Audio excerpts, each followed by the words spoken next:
really what we're doing here is setting the stage sort of as the beginnings of things we're going to jump into in 112 next semester. So we'll start off with concepts of thermodynamics, and then after that we'll do more waves and all kinds of other cool stuff next semester. How many people will be here next semester? 1, 2. So today should look very familiar to most of you if you've ever taken anything having to do with chemistry. So let me ask the question, who has never taken a chemistry class? One person, you've never taken a chemistry class? If you count high Take school. one next semester. Never. It was Did you like go to middle 15 school years anywhere? ago. No, so you're homeschooled. We've been over Okay. this. Did you go to middle school anywhere? 15 years ago. I went to middle school, like, way before that. Oh, high school was 15 years ago, chemistry. My high school was 50 years ago. True. That's not right. 30 years ago. I don't know. But anyway, you'll be fine. I don't want you to worry because it should look familiar, at least the basic stuff. So, first thing we're going to talk about, and not in great detail, are the temperature scales. Okay? So, many of you are familiar, I hope, with the Fahrenheit temperature scale. That's what we use here in the United States. So water freezes at 32 degrees. It boils at, 212. On the Celsius scale, it freezes at 0, and it boils at 100 degrees Celsius. Okay? And there are conversions between the two. Yes? So if I'm given some Fahrenheit temperature, and I multiply that by 9/5, and I add, some Celsius temperature scale, and add 32, that will give me the equivalent in Fahrenheit. Okay. So think about this. Where does water freeze in the Celsius scale, the chemistry scale that we use in chemistry class? What temperature does it freeze? 0. So if C is 0, what's 9/5 times 0? 0 plus 32. Water freezes at 32 in Fahrenheit scale. Okay, so this is going from Celsius to Fahrenheit. And if we wanted to go in the opposite direction, we would just actually solve this equation, right? So what would I do? I'd say F minus 32 times 5/9 would give me the Celsius equivalent. Do you guys buy that? Okay. So let's test it, shall we? Why is it? Oh, I'll talk about that in a second. Okay. What if water is boiling in Fahrenheit? What's the temperature here then? 212. 212 minus 32?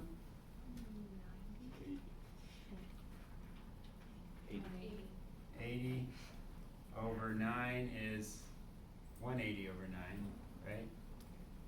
Is what? 20 times 5 is 100. So it works. You should be comfortable with these. I'm not going to ask you these questions only because I'm assuming you know how to do this. But this is how you convert. A quick way to convert this, how many people have ever traveled to Europe or the Middle East or somewhere and they tell you the temperature? The temperature today is going to be, 20 Celsius. You're like, I have no clue what that is. The fast way to do it is just take the value times 2. Isn't this almost 2? Yeah. So if it's 20 degrees Celsius times 2 is 40 plus 32, it's about 72 degrees in what we understand here in the US. So if you're overseas and they throw out a temperature, like I was in Baghdad for half a year and they said, the temperature today will be 40 degrees Celsius. I'm like, I need to get my jacket on. Oh wait, times 2 plus 3, oh that's hot, right? So, simple way to do it without worrying about the math too closely. But for our purposes, you should be comfortable. Bergier asked about what's going on here. This is a change, all right? This is a temperature change. So for a 1 degree increase in Celsius, I would go up 9/5 of a degree in the Fahrenheit scale. That's the slope, okay? Not the actual conversion, but just the slope of the two curves, okay? So for a 1 degree increase in Celsius, it's 9/5, or almost 2 degrees change in Fahrenheit, okay? That's what that's saying. Everybody questions about Celsius and Fahrenheit? It's pretty, you know. Did you guys see that at home? At home. Did you guys talk about this at home? No, I talked about this in Chem 111. There you go. I knew it was in chemistry somewhere. I do remember doing a lot of this stuff in middle school, back in the day. All right. One other conversion we need to be comfortable with is, this is Celsius to Fahrenheit. This is Fahrenheit to Celsius, and then there's a Celsius to Kelvin. You guys familiar with Kelvin? Okay, it's just another temperature scale. So if I take the degrees Celsius and I add, 273, and you can just make it 273. We don't have to worry about the 0.15. It's not chemistry class. It's close enough for what we do. This would give me degrees Kelvin. Okay. Right. You guys okay with the idea? And if I wanted to go the opposite direction, I just subtract 273 to get the Celsius equivalent. Couple things to note. Okay. If I were to plot this, okay, where would this be on the scale? Where would it be in the picture? It would be the y-axis. It would be the y-axis. And where would this be? X-axis. X-axis.